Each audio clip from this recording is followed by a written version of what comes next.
정 속에서 형제들과 만나면서 그리고 정리하면서 그것들을 한 편의 시로 혹은 글로 쓰라고 그런다면 어떤 내용일까요? 세상을 바라다보며 탄식하는 불평하는 내용일까요? 사람들을 바라보면서 헛된 거야, 참 친구가 벌써 저 세상으로 갔더라고, 그렇게 잘 산다고 떵떵거리던 친구가 지금 와보니까 아니더라고, 그런 시일까요? 아니면 아직도 세상적 가치관 때문에 며느리하고 시어머니 싸우고 마음이 상하고, 시어머니 때문에 마음이 상하고,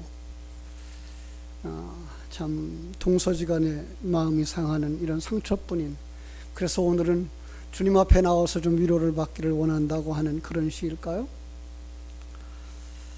친구들과 신앙 이야기를 나누고 복음을 나누면서 하나님을 찬양할 수 있는, 예전에는 그렇게 부럽던 친구가 이제는 부럽지가 않고 오히려 불쌍해 보이더라, 가여워 보이더라. 무엇일까? 내 영안이 열렸구나, 내가 임마누엘 하는 그 귀한 믿음의 사람이 되었구나 라는 시를 쓸 수 있을까요? 오늘 이 시편 139편은 다윗의 깊은 신앙, 하나님께 대한 탁월한 지식을 아름답게 표현함으로써 우리에게 하나님의 그 풍성함을 소개하고 있습니다. 모든 시가 그렇듯이 삶의 자리, 그 생애가 녹아있는 신앙 간증을 써내려가는 것인데, 오늘 말씀을 통해서 다윗은 하나님을 알았다고 이야기합니다.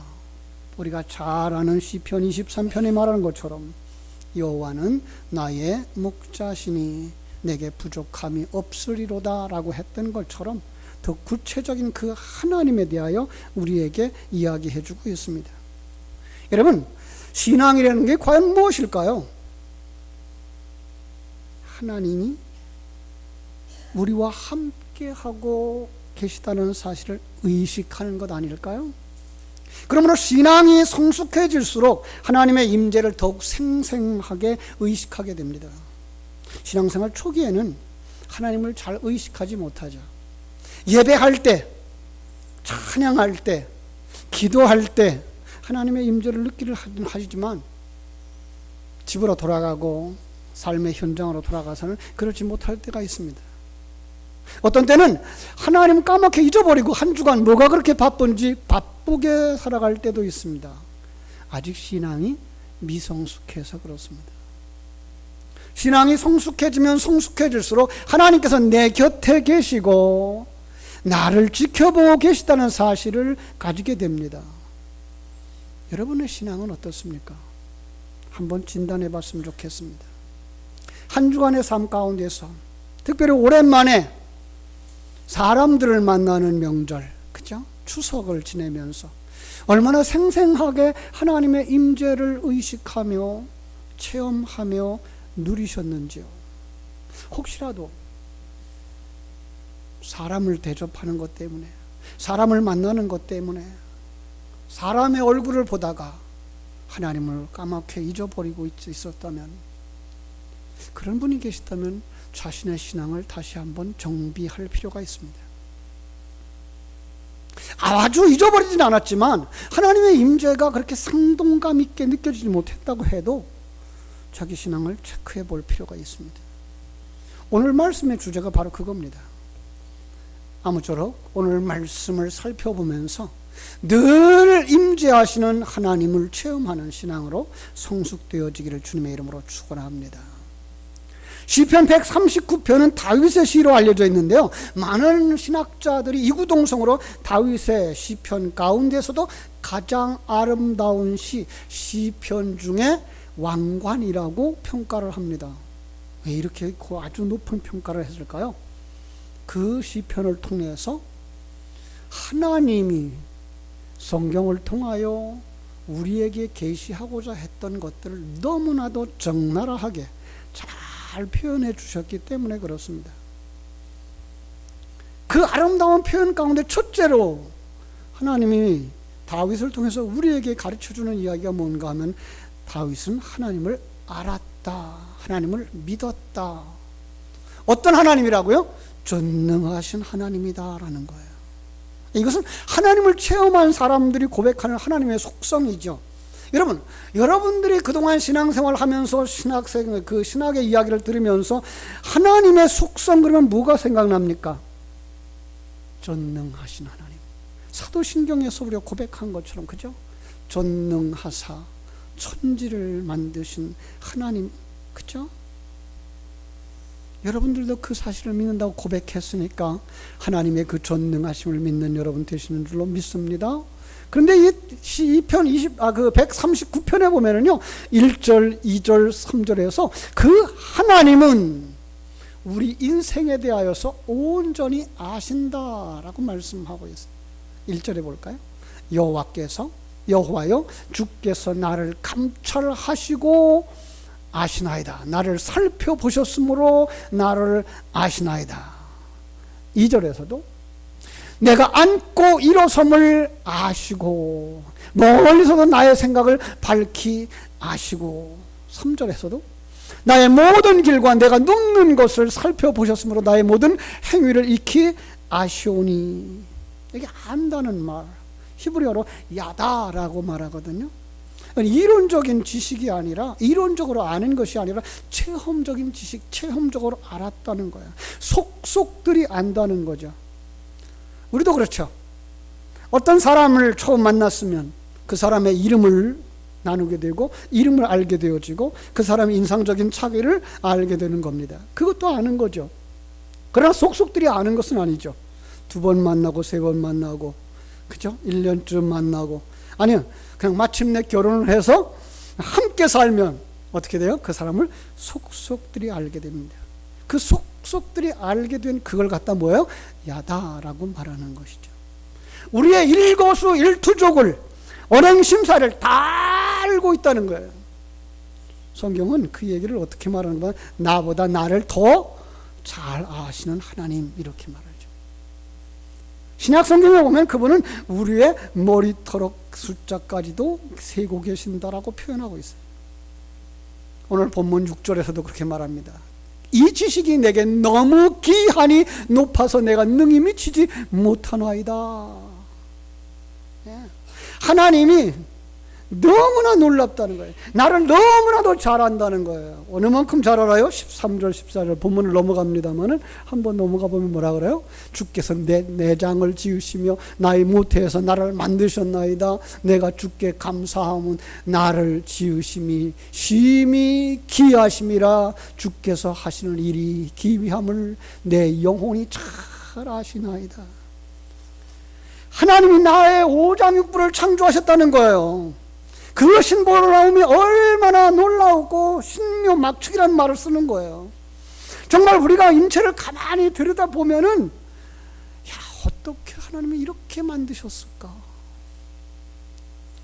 우리 숨 쉬는 거 그냥 우리는 그냥 우습게 생각해요. 그죠?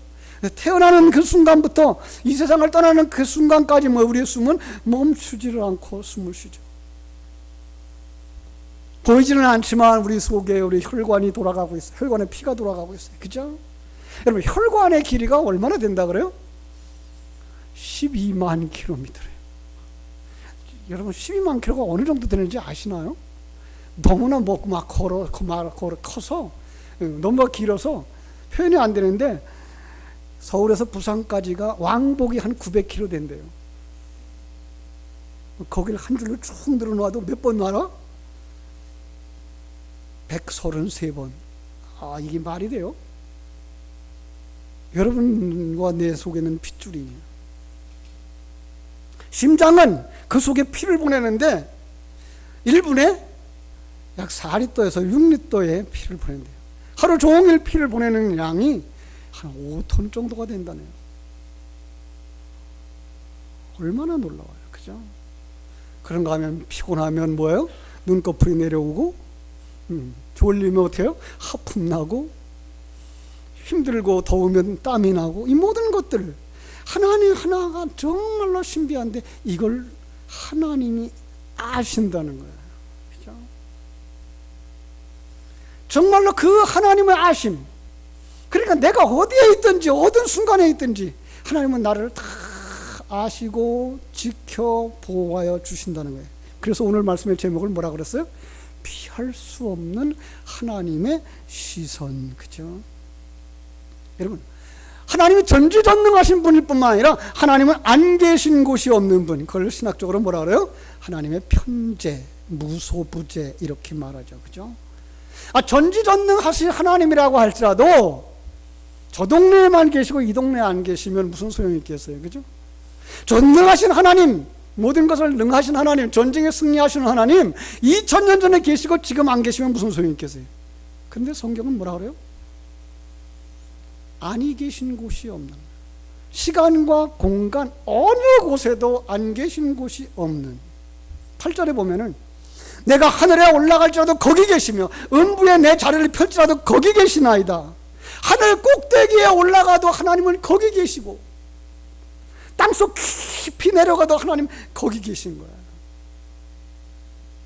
4000년 전에만 하나님이 그 이스라엘 백성들을 도우신 게 아니라 지금도 도우시고 이후에도 도우실 것이라는 거야. 이 9절 10절에 보니까요, 내가 새벽 날개를 치며 바다 끝에 가서 거할지라도 거기에서도 주의 손이 나를 인도하신대요. 이 새벽 날개라는 말이 무슨 뜻인가 한참을 찾아봤어요. 새벽에 날개 치며 간다는 소리일까 그랬더니요, 동쪽에서 그 해가 떠오르면 그 햇빛이 어디까지 가면 비춰져요? 서쪽까지 비춰지는 그걸 갖다가 새벽 날개라 그런다요. 빛의 속도만큼 빨리 달려가도 거기에도 하나님 계시다라는 거예요. 그래서 뭐라 그래요? 하나님의 시선을 피할 수 없다. 그렇죠? 여러분, 하나님의 시선이 우리를 늘 지켜보시고 늘 관찰하시고 늘 통촉하신다는 거예요. 사람들은요, 사람들이 그 시선을 받지 못하면 소외감을 느낀다네요. 반대로 너무나 시선을 많이 받으면 부담스럽고 두렵기까지 하대요. 근데 하나님의 시선은 그런 두려움의 시선이 아니고 부담스러운 시선이 아니고 아기를 쳐다보는 엄마의 시선 같은 사랑의 시선, 그걸 갖다 5절에서는 나를 두르신다고 말씀했고 안수하신다고 말씀했고 10절에서는 주의 손이 나를 인도하시고 주의 손이 나를 붙드신다 그런 거예요. 우리가 지금까지 살아온 인생길이 얼마나 험합니까? 마치 태풍 속에, 그죠? 태풍 같은 이런 인생길, 풍랑이는 바다 같은 인생길, 사망의 음침한 골짜기 같은 인생길, 그 수많은 시험, 수많은 유혹, 수많은 위험, 그 고난을 겪어왔는데 여러분, 그 중에서 우리가 안전하게 살아올 수 있었던 것, 거기에 임재하신 하나님이 지키시고 보호해 주신 줄로 믿습니다. 야곱의 예를 볼까요? 형제간의 갈등이 아주 심했어요. 야곱이 얼마나 하나님의 복을 받기를 소망했는지 형의 축복을 다 가로챘어요. 갈등으로 말미암아 마침 집을 떠나게 되는 거예요. 난생 처음 집을 떠났는데요, 그 길이 얼마나 힘들겠어요. 그거 얼마나 두렵겠어요. 한참을 가다가 더 이상 지쳐서 갈 수도 없고 해가 져서 갈 수도 없고 그래서 빈들에서 돌베개 베고 잠을 잡니다. 그런데 그때 하늘문이 열리고 하늘에서부터 사닥다리가 내려오는 거예요. 그리고 거기에 천사들이 내려오고 올라가고 하나님의 음성이 들려오는 거예요. 야곱아, 내가 너와 함께 있어서 네가 어디로 가든지 너를 지키며 너를 이끌어 이 땅으로 돌아오게 할지라. 내가 네게 허락한 것을 다 이루기까지 임마누엘 하리라. 사랑하는 여러분, 오늘 우리에게 주시는 말씀인 줄로 믿습니다. 우리 하나님은 우리가 가는 그 길에서 떠나지 아니하시고 우리와 함께 하신다고 말씀하고 있습니다. 어떤 어린아이가 친구 생일 잔치에 초청을 받았습니다. 그런데 그날이 아주 추운 겨울이었어요.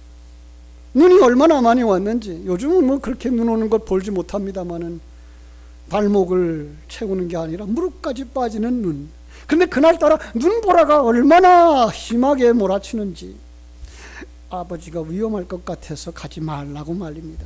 그랬더니 어린아이가 울면서 졸라대는 거예요. 다른 아이들은 다 온다 그랬는데, 다른 아버지들은 다 허락했다는데 왜 아버지는 나를 못 가게 하느냐는 거예요. 아이가 졸라대서 아버지가 결국은 허락합니다. 아이는 좋아라 눈보라를 헤치고서 친구 집으로 갑니다. 힘들지만 겨우겨우 도착해서 초인종을 누르면서 무심코 뒤를 돌아다 보는데 눈보라 사이로 사라지는 그림자가 하나 있었습니다. 누굴까요? 아버지였습니다. 그 아이가 안전하게 도착할 때까지 눈보라를 헤치며 슬금슬금 아이 뒤를 따라왔던 것입니다. 이것이 아버지의 사랑이요, 이것이 아버지의 보호하는 시선입니다. 하나님의 자녀된 우리들을 하나님은 이렇게 지키시고 보호해 주시는 줄로 믿습니다. 그래서 하나님의 백성들은 절대로 망하지 않습니다. 하나님께서 우리를 지켜보시고 그 어려운 가운데서 단련하신 후에 더 좋은 인생으로 축복해 주시기 때문입니다. 그러면 우리는 올바른 신앙생활을 해야 되는데 이것을 하나님 앞에서라고 말합니다. 이걸 갖다 라틴어로는 코람데오라고 말했죠. 하나님 앞에서 그분을 인식하면서 사는 것입니다. 하나님을 의식하면서 살아가는 그 사람은 성결한 삶을 살게 됩니다. 하나님이 언제 어디서든 내 앞에 계심으로 그는 아예 죄 지을 생각을 버리는 겁니다. 그래서 하나님의 임재 사실을 알면서 언제나 성결한 삶을 살고자 노력하는 것입니다. 여러분, 우리가 세상을 살다가 보면 죄 지을 때도 있죠. 여러분, 그때 하나님은 졸고 계셨을까요? 눈을 돌렸을까요? 아니요. 그럼 어떻게 해야 되죠? 하나님 앞에 내려놓고 회개해야 될 줄로 믿습니다. 그런데 회개하지 않고도 그냥 지나가요. 근데 하나님은 아무런 말씀도 없는 것 같아요. 여러분, 그때 조심해야 됩니다. 그게 습관이 되어지고 죄의 깊은 뿌리가 되어지면 하나님의 사랑을 놓쳐버릴 수 있기 때문에 그렇습니다. 하나님은 스스로 회개할 때를 기다려주신 우리 하나님인 줄로 믿습니다. 그리고 하나님 앞에 살아가는 이 사람은 성결한 삶을 살 뿐만 아니라 충성된 삶을 살게 됩니다. 하나님의 시선을 의식하는 이 사람은 사람이 보나 안 보나 충성합니다. 사람에게 칭찬받으려고 하지 않습니다. 바울도 그런 삶을 격려합니다. 사람을 기쁘게 하는 자같이 눈가림만 하지 말고 오직 주를 두려워하여 성실한 마음으로 하라. 여러분, 우리 잘 아는 사람 하나 사람이 있죠. 야곱의 아들 요셉이죠. 요셉은 하나님의 사랑을 받는 사람이었습니다. 그는 하나님의 시선을 의식하며 사는 사람이었습니다. 그러기에 그는 성결한 삶을 살았고 충성된 삶을 살았던 것입니다. 비록 그가 보디발의 집에 종소리하게 되었지만 워낙 착실한지라 인정받고 가정의 총무가 되었지만, 그렇죠? 그런데 그때 그 주인의 아내가 요셉에게 추파를 던집니다. 어느 날 집안에 둘 외에 아무도 없었습니다. 그러나 여인이 요셉을 유혹합니다. 하지만 요셉은 넘어가지 않았습니다. 어떻게 그렇게 가능했을까요? 요셉은 목석이라서 그랬을까요? 그는 하나님을 의식한 사람이라 가능했던 것입니다.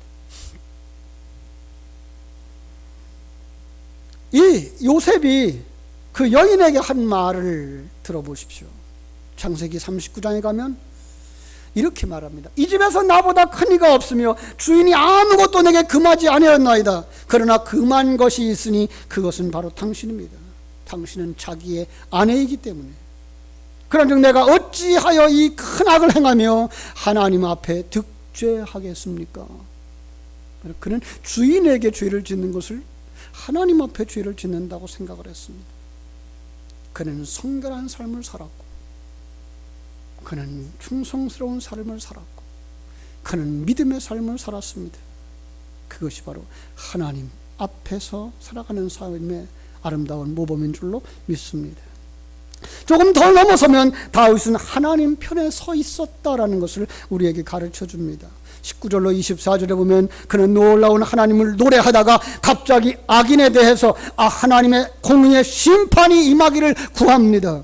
물론 개인적인 복수를 이야기하고 있는 건 아닙니다. 하나님의 원수, 하나님을 대적하는 자를 자기의 원수로, 자기의 대적으로 여겼기 때문에, 다시 말하면 다윗은 하나님을 사랑하는 자로, 하나님 앞에 선 자로 드러나고 있는 것입니다. 그렇습니다. 성도는 하나님 편에 서 있어야 됩니다. 하나님과 같은 입장에 서 있어야 되는 줄로 믿습니다. 여호수아 5장에 가보면은요, 가나안 7 족속과 전쟁을 앞두고 있는 상황에서 여호와의 군대 장관이 여호수아를 찾아옵니다. 놀란 여호수아가 이렇게 말합니다. 너는 누구를 위하느냐? 누구의 적을 위한 것이냐? 우리의 적을 위한 것이냐? 우리를 위한 것이냐? 이렇게 물어봅니다. 다시 말하면 너는 우리 편이냐 적의 편이냐 묻는 겁니다. 여러분, 사람들의 논리죠. 스스로가 주인된 타락한 사람들에게 선과 악을 나누는 기준이 무엇입니까? 나에게 유익하면 내 편, 그죠? 나에게 유익하지 않으면 적. 나에게 유익하면 좋은 거, 유익하지 않으면 나쁜 거, 그죠? 여기에 원수의 마귀의 계획이 있습니다. 편가르기로 인해서 서로 적대적 관계 속에서 대결하고 다투고 분노하고 서로를 향한 저주를 쏟아놓습니다. 요즘 뉴스를 보면 이 나라의 요즘 정치권이 그렇지 않습니까? 완전히 정치가, 나라가 두 패로 나눠졌어요. 어떻게 그럴 수가 있어요? 한민족이라고 말하는 우리가 안타까운 거죠. 그러기 위해서, 편가르기 하기 위해서 거짓말하고 여론몰이하고, 여러분, 거기에 하나님의 축복은 없습니다. 진정한 하나님의 축복은 하나님 편에 서는 겁니다. 하나님의 마음을 가지는 것입니다. 하나님께서 복의 근원이시며 모든 축복이 하나님에게서 오는 것이라면 우리는 하나님 편에 서야 되지 않겠습니까? 하나님의 마음으로 하나님 안에 있는 상대방의 장래를 바라보면서 예수 이름으로 축복할 수 있어야 하는 것입니다. 하나님 편에 서면 하나님의 친구가 되는 것이고, 친구는 마음을 나누는 자가 되는 것입니다. 아브라함처럼, 모세처럼, 다윗처럼 하나님의 친구가 되어 하나님의 축복을 받는 여러분 되시기를 주님의 이름으로 축원합니다. 성도는 하나님을 믿습니다. 어떤 환경에서도 전지전능하신 하나님이 나와 함께 하고 계신다는 사실을 믿으며, 불꽃 같은 눈동자를 나를 지키고 보호하신다는 사실을 믿기 때문에 그 앞에서 성결한 삶을 살며, 그 앞에서 충성된 삶을 살며, 그 앞에서 믿음의 삶을 살아가는 것입니다. 더 나아가서 하나님의 마음을 가지고 상황을 보는 것입니다. 하나님의 마음을 가지고 상대방을 보는 것입니다. 저에게 하나님의 생명이 있는가, 하나님의 생명이 없는가를 보는 것이며, 어떻게 하면 저를 하나님의 생명으로 인도할 수 있을까를 보는 것입니다. 사랑하는 여러분, 옛날 이야기 하나 하고 마치렵니다. 옛날 어느 수도원에 덕망이 높은 수도원 원장님이 계셨답니다.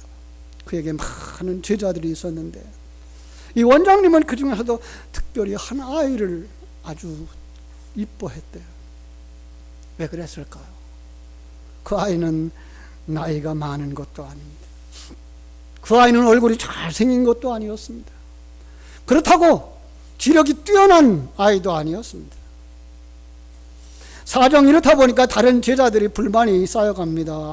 왜 원장님은 쟤만 저렇게 이뻐하지? 그래서 불평합니다. 아니, 그것이 여론이 되었습니다. 그래서 조용하게 이야기했습니다. 그래, 그럼 내가 문제를 하나 낼 테니까 그것을 풀어가지고 와라. 그러면 내가 왜 그 아이를 특별히 사랑하는지 알게 될 거야. 이렇게 말한 후에 원장님은 제자들에게 불렀습니다. 그리고 제자들에게 새를 한 마리씩 나누어 줍니다. 그러면서 그들에게 말하기를 해지기 전까지 모두는 아무도 보지 않는 데서 새를 죽여가지고 오너라.